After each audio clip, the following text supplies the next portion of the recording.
every single frequency, as I said, is a dimension unto itself.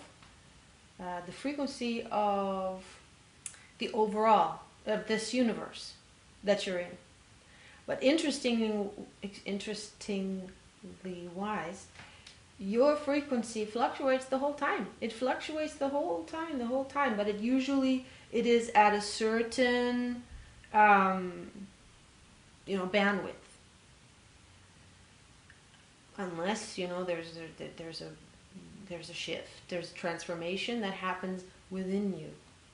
Then you feel a bigger shift happen. Like, oh wow, I feel different. I feel so much better. Yeah. If you feel worse, if you find yourself that there's a shift that happened towards the negative, in the adult life, unless it's an original trauma, and every original trauma is chosen by the soul, is by agreement, by decree. Not decree, sorry, no, that's not the word I want to use. Yeah, but by agreement, because usually the trauma, I mean, unless it happens that it's a physical trauma where you slip, and fall, and then that's a physical trauma, which of course brings fear into your body and has then an effect on you until that fear is completely released. And the release of it really is the reintegration of the energy that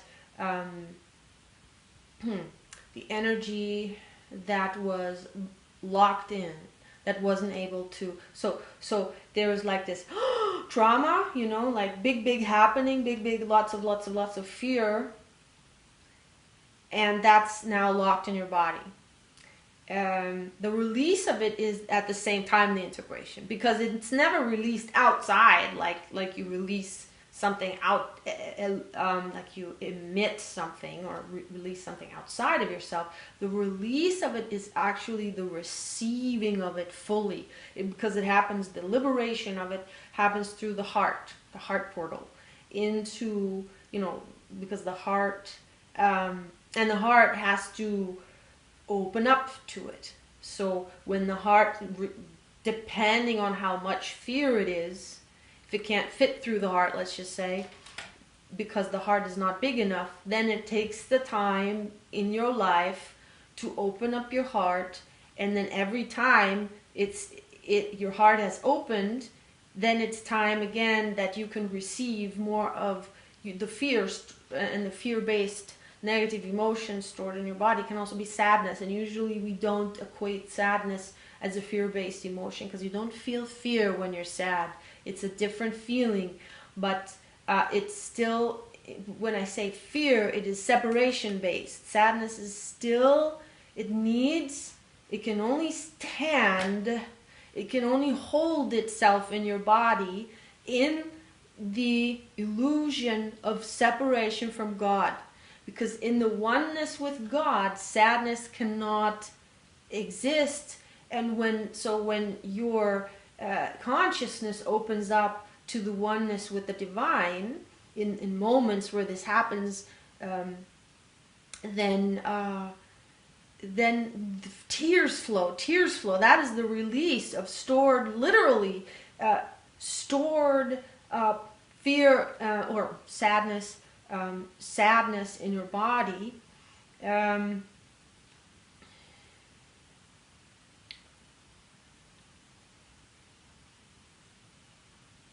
Yeah, maybe when I say fear, it sometimes can be misleading. It is the separation based, where there is sadness of the. But you see, separation enables fear, and sadness can only happen in the perception, in where that part of you, that aspect of you, feels separate from whatever, because sadness is usually loss, or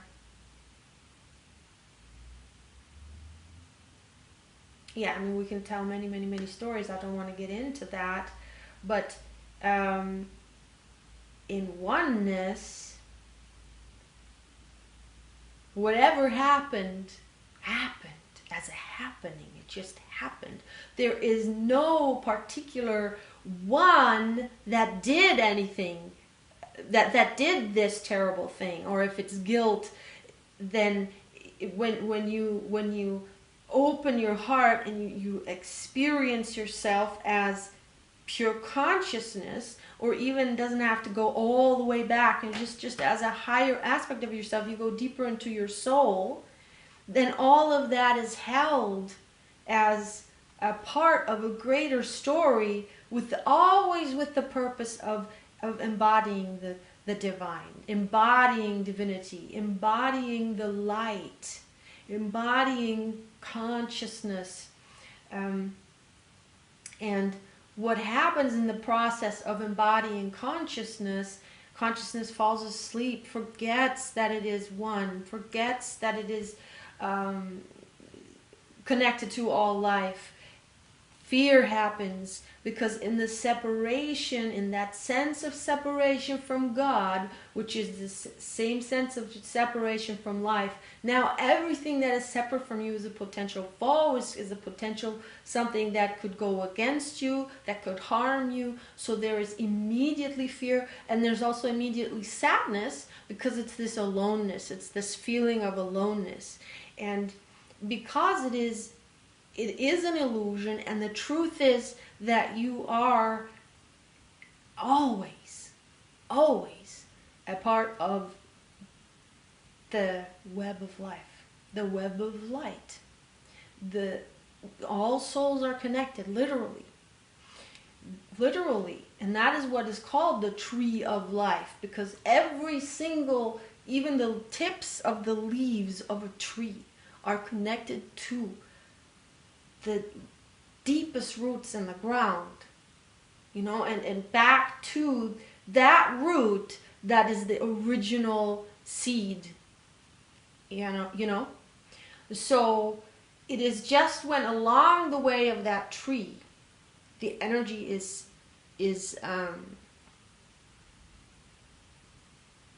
cut off from flowing, because it can't flow anymore, because it's been squeezed tight through fear. And what makes fear possible is this perception of being separate. And this perception happens when there is trauma, when there is a big shock, shock. In that moment, everything compresses.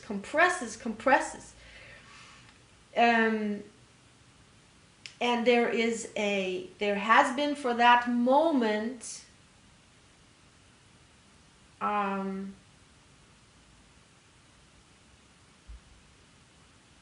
it's either that, that the body has that.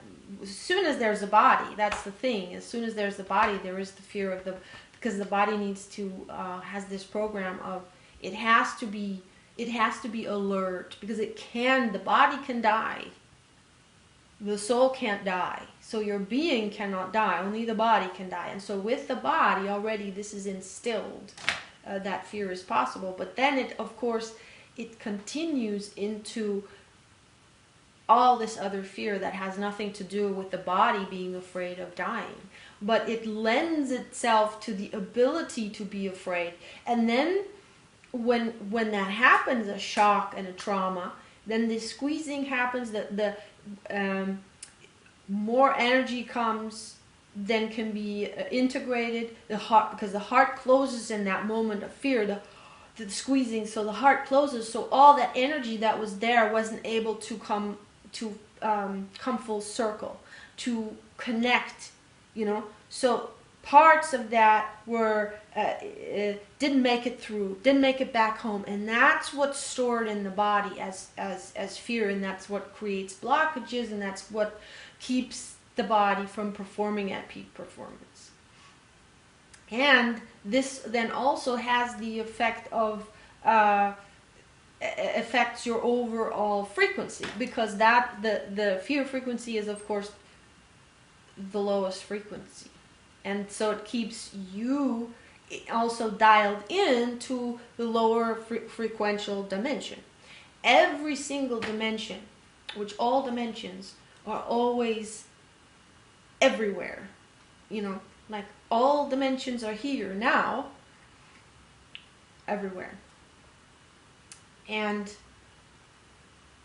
every single dimension, which would be every single frequency level, has its own dimension, and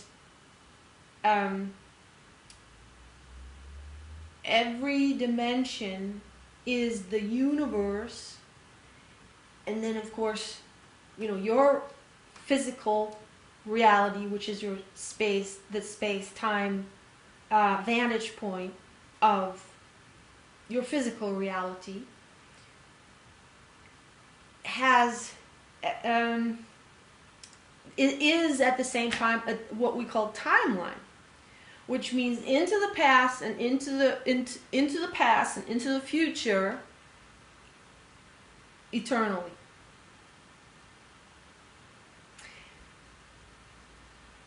The interesting part is that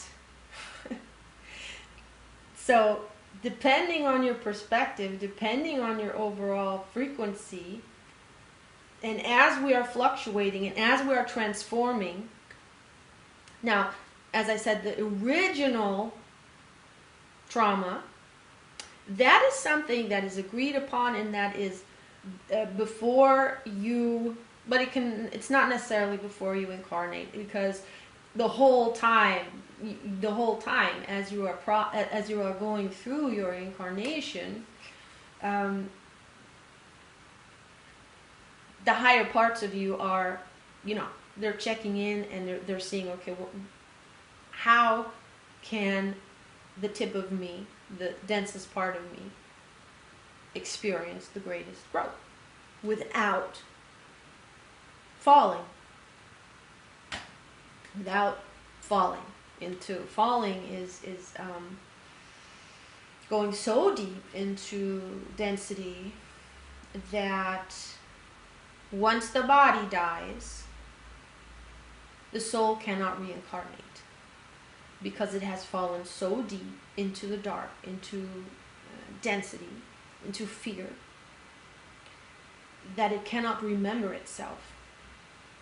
Or, I don't know if it's not possible.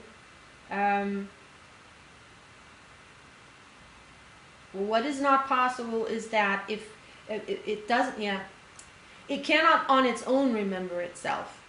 And it has no more experiential access to its light body, to its soul collective body, to its higher self. So when the body dies, then what we have is a ghost or a demon. They're stuck in that realm of Bardo. They cannot, they do not go to where a soul goes that hasn't fallen, to what we call heaven, or wherever that realm is in between incarnations. And that varies very much according to what the dimensions that the souls go to, varies completely to the age of the soul, the conscious awareness of the soul at that time, and where it came from before it got incarnated. However, in the collective usually fluctuates around a similar bandwidth. So pretty much the collective, the greatest part of the collective goes to a similar place. There can be those where it takes some time for them to remember. That's a ghost. A ghost is not necessarily exactly, a ghost is not a demon. The ghost is someone who still has the potential. He's not a fallen being. It still has that potential to remember, and there will be those that have a heart connection to that soul that will help that ghost eventually liberate itself. And even though that we find ghosts can be hundreds of years in a certain place, you have to think that for them, just like in the movie Inception, except the other way around, for them it's always now. It's not that, maybe not exactly always now, but it doesn't have that feeling of such a long time. They don't have that, the sense of time is completely different. So for them it may just be a while, like a while, yeah.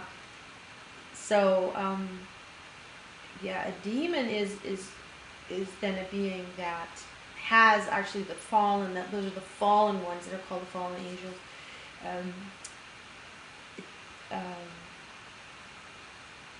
Is then okay. So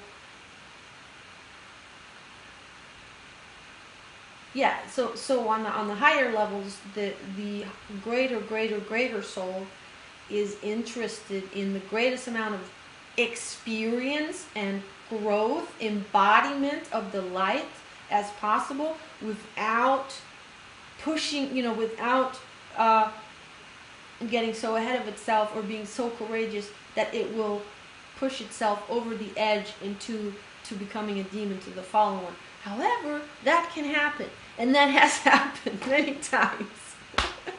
And that is also part of the process.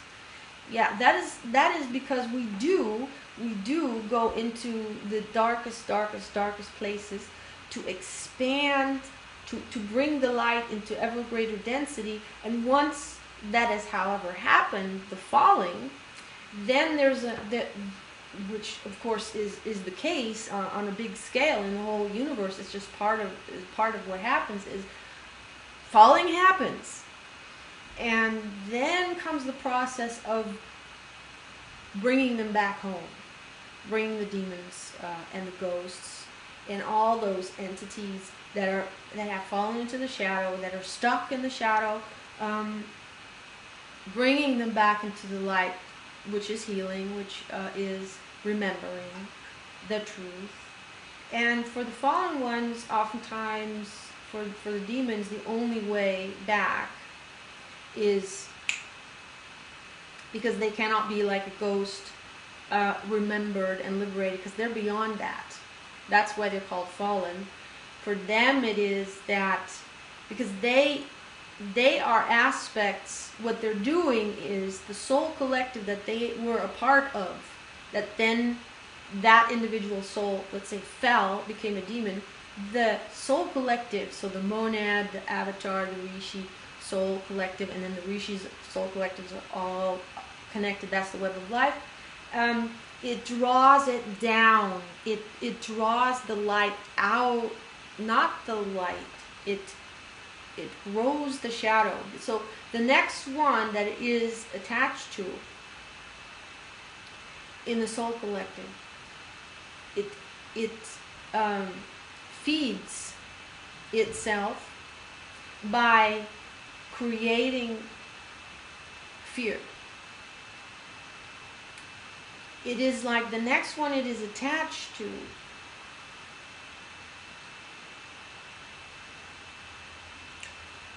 it has an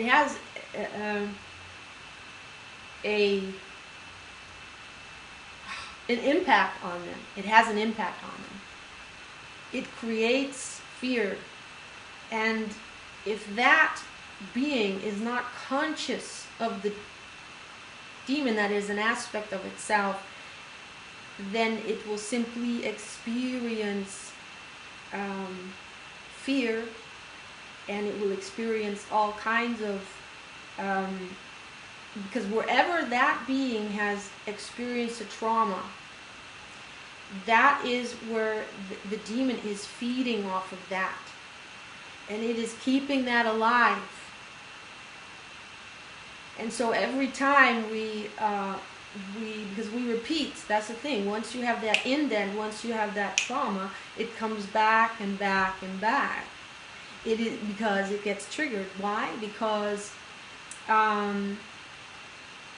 that is never in alignment with who you are. The trauma, it creates split off energy, and because it is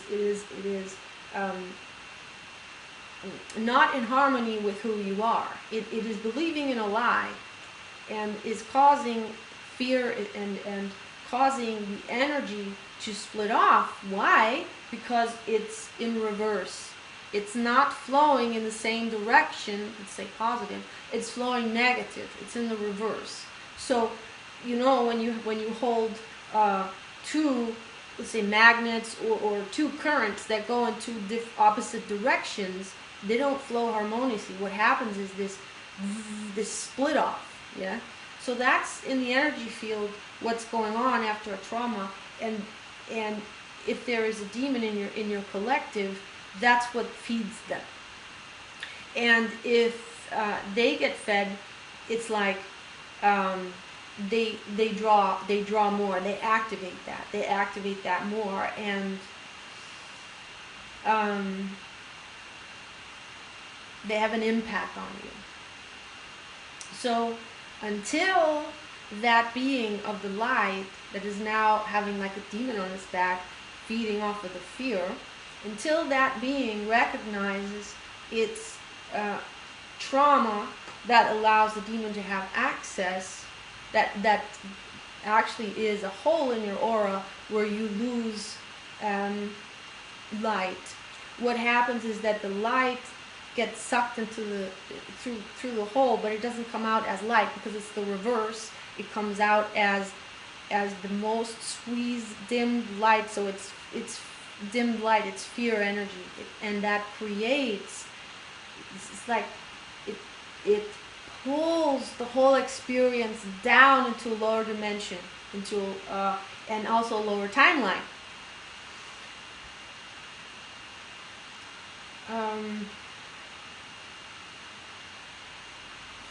When the being is ready and heals this trauma within itself, and has reintegrated all of that energy that was stuck in the body, then the demon has nothing more to hold on to. It will still try to scare, push, and so forth, and get that fear energy.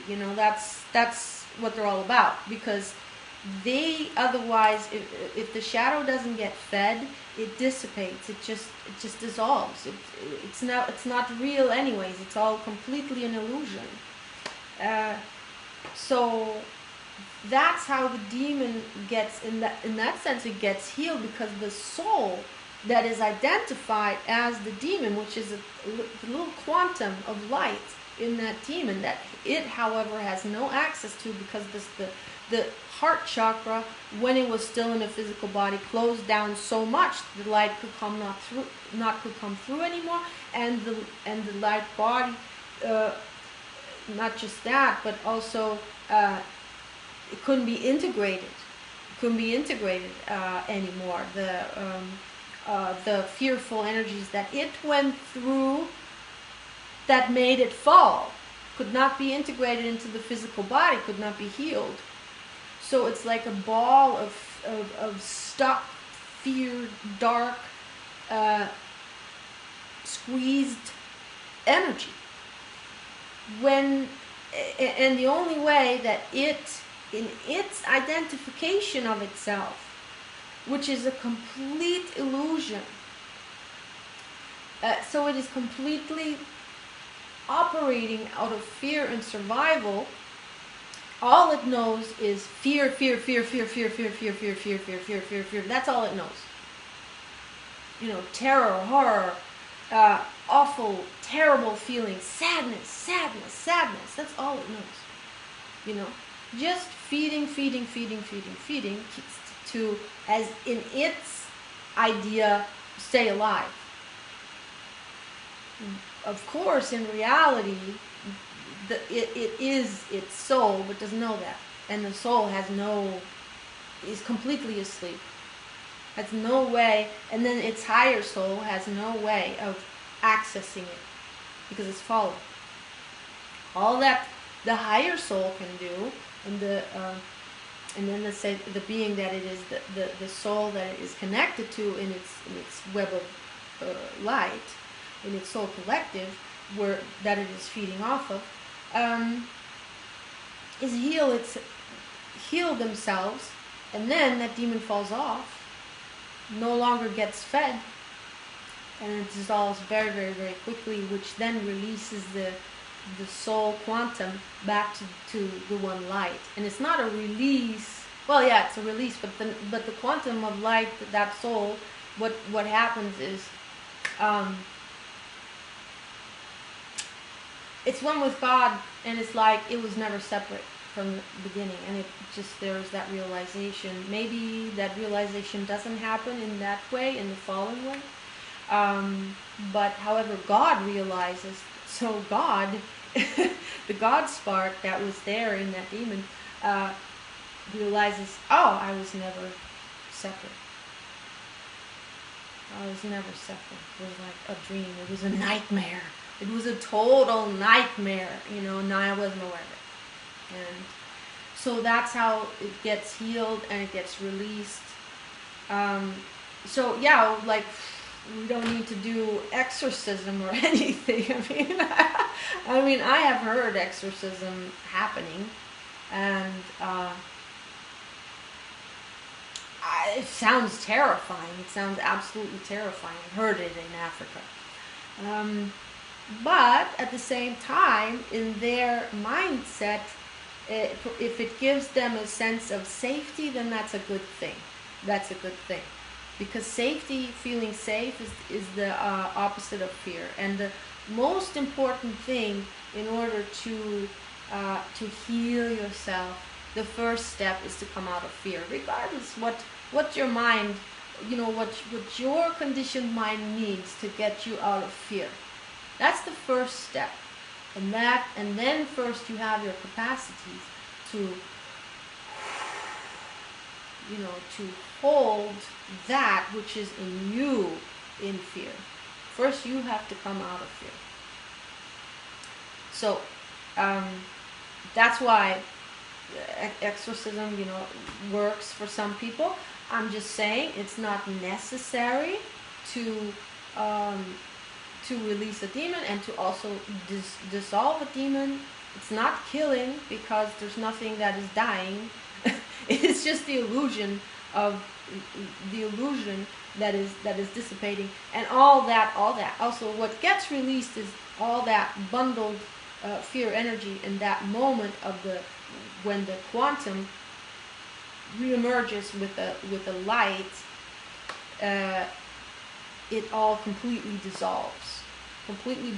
Because it was always light. It was just densified, and then it just gets sucked back in, because it's no longer, the fear is no longer fed. The thing is that as long as the quantum stays alive of that demon, it's like a magnet to all the negative energies. But the quantum cannot survive when it is not fed or is not connected to the web of light. It has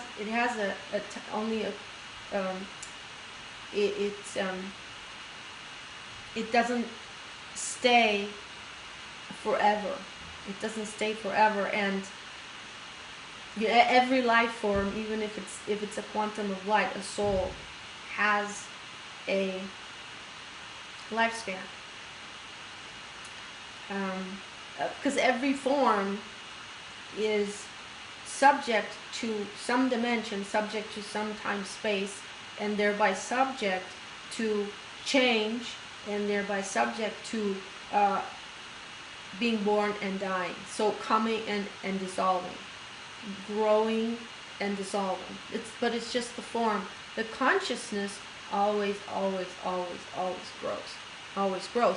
And it grows because it falls asleep has ever more different experiences into the density, and then it wakes up to itself, and that process of descension and ascension grows the consciousness. So when you know this, and you have